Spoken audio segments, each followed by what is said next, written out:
আমি এখানে কাঁচা আমের আমসি তৈরি করব। কিভাবে তৈরি করছি তোমরা একটু পুরো ফুল ভিডিওটা দেখবে।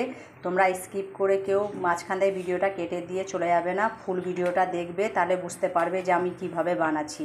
এই যে কাঁচা আমটা দেখছো পুরো সবুজ হয়ে আছে, এইভাবেই তোমরা 1 বছর রেখে দেবে, এইভাবেই সবুজ থাকবে।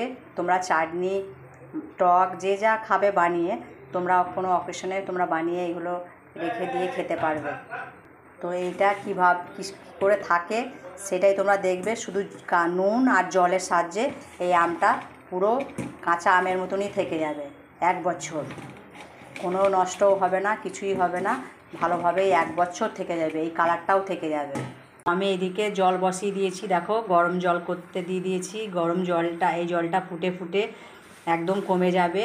এই যে এতটা জল দিয়েছি দেখো, এই জলটা কমতে কমতে ফুটে ফুটে একটা লেয়ার পড়ে যাবে, তখনই জানবো যে আমার আমসি বানানোর জন্য রেডি হয়ে গেছে।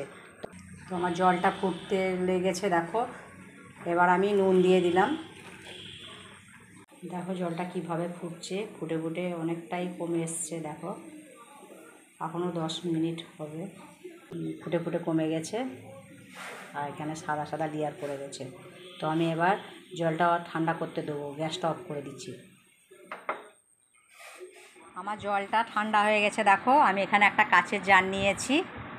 এবার কাচের জারে আমগুলো আমি ঢুকিয়ে দেবো, একটা একটা করে ভিতরে সাজিয়ে নেবো, তারপরে তোমাদেরকে দেখাচ্ছি আবার।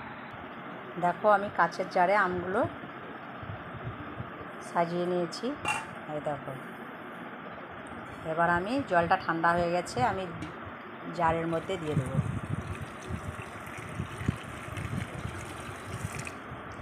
এতটাই জল দিতে হবে পরিমাণ করে, যে আমগুলো যেন জলের মধ্যে ডুবে থাকে।